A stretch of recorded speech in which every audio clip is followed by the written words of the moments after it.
Welcome to the place where we learn about and learn from the leaders in our field who are powering creativity. I'm Aaron Dworkin, and this is Arts Engines.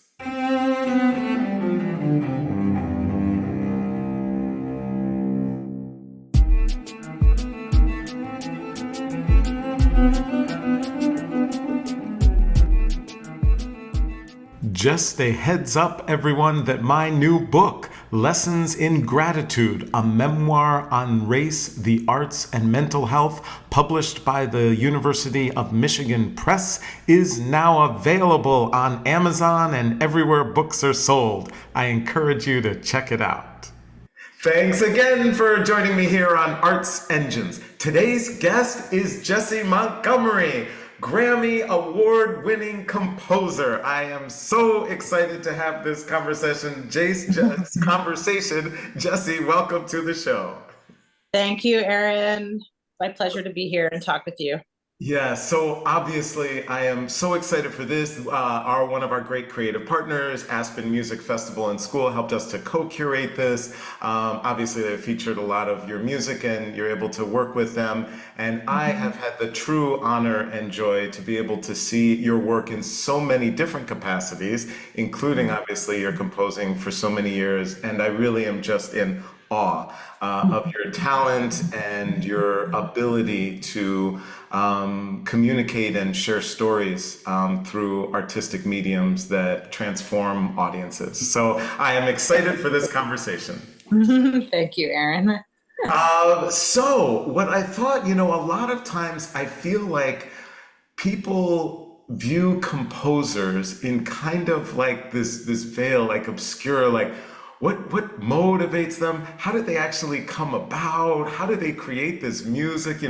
We get taken on these incredible journeys, but what about the composer themselves? How did this actually happen? And how do they have this ability to literally create, sound out of nothing in a way that moves people in this way? So I thought I'd start kind of just at the beginning. How did you originally kind of find your composing voice? How did that come about for you? So I had the very good fortune of growing up in a household of artists, to both my parents. My mom was an actress and my dad a musician. And so there was a lot of just creative energy flowing through the house, and a lot of, I also grew up an only child. So there was a lot of like time and learning how to sort of entertain myself and find ways to be creative in my own space. And I think that just like lent itself to, as I was studying violin and practicing violin as a youngster, it led sort of naturally into finding creating my own music. My dad would, actually one of the first images I have of like a composer is my dad actually sitting at his computer and the piano writing. I think he was writing an opera at the time or something, on one of the first Atari computer software programs. And the house piano was right next to his desk. And I would sort of like, as kids do, imitate, and sit there and quietly play or daydream or whatever it was. So there's a lot of room to just have creative play. And so I think all of that, it was just a recipe for, having the sense to find my own way through my medium and through my art. And so, yeah, so around junior high, I started composing. And then it sort of, over the years, kind of became more focused as I started to develop my professional career, mainly as a performer, actually, initially. And then sort of developed the composing as things started to move forward with performance. And so there's definitely, I am sure, those in our audience who feel like they kind of, dabble a little in composing and do all that, but maybe they have a primary performing life, etc. For you, was there kind of a moment where you were kind of like, I'm making this transition, I'm going to, or where your priority shifted from performance to composing?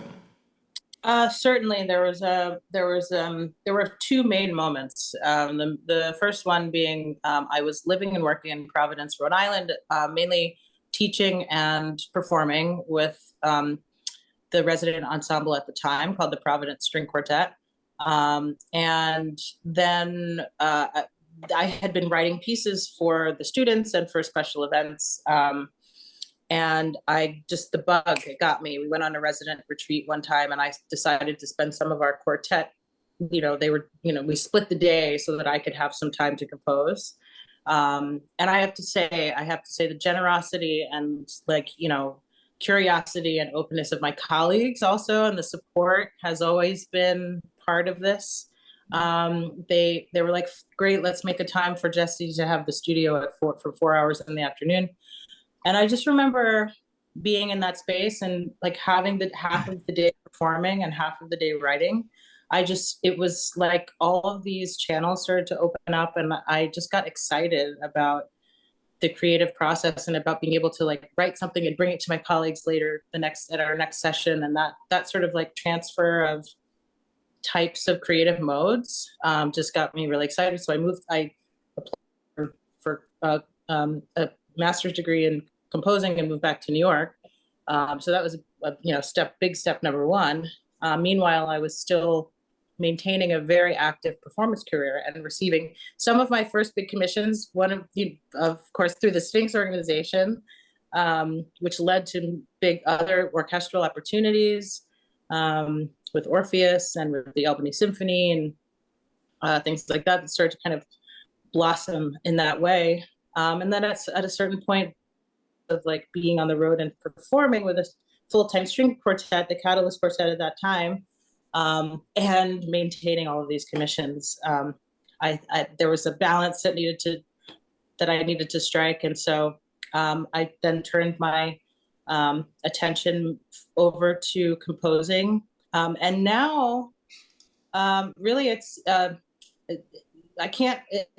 People have, along the way always asked, do you feel like you have to choose? Like, how do you possibly maintain your playing, and how do you? And the answer is, I totally make it up as I go along. And I know that I can't stop playing the violin. So I find projects. I'm going to be playing in Norway this fall at a festival. I'm creating projects that require my violin playing. And I make pieces where I can incorporate my own interpretation into those projects. And so I've just found ways to do both and do it the way that I think of it more like a band leader would. Like people never asked Duke Ellington if he was going to choose to play the piano or choose to lead his band and write songs. So it's that kind of mentality that I realized I could latch onto. So I love how ultimately you really have architected your own existence in a way where you really don't have to choose and you get to architect how you combine the two, which is so beautiful and amazing. And so I'm wondering kind of too, so now, right, obviously composing becomes, a very significant thing. And just wondering how sometimes I feel like audiences view composers or kind of what they get from the music maybe sometimes even differently than the composer views themselves. And that's Sure. part of the beauty of music. And so I'm curious, do you feel like you have, a sound or a particular voice that you are trying to convey, and that if audiences were asked, what is, the voice of Jessie Montgomery, they would say X, kind of thing. Do you have intent in that, or do you kind of really want the audience to determine for yourself? Kind of curious how you view your voice as kind of an artist citizen almost. Mm-hmm. Yeah, it's a really great question, especially in this moment. I'm sort of restructuring the way I work and the way I deal with collaboration um, and my compositions. I'm really, really much more interested in collaboration and conversation around the music, a lot of conversation before I even start writing a piece.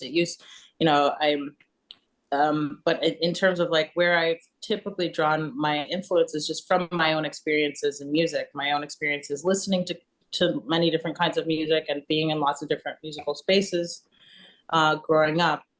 Um, whether that's rock concerts, jazz, listen to tons of jazz, tons of um, I used to listen to hip hop and alternative rock when I was a kid and all this kind of stuff and trance music and techno music and all this kind of stuff. I feel like all of that kind of swirls around in my subconscious and I um, apply it to the form of classical music that I'm so deeply trained in, or that's the foundation of my training. And so um, I have often referenced my music in terms of this sort of like polystylistic application or something, polystylistic exploration or something like that. But more and more, I also feel like um, my music is inspired by concepts and ideas around community and around ritual, and to get like the reasons and why people gather around music are really interesting to me. Music as a center for just togetherness and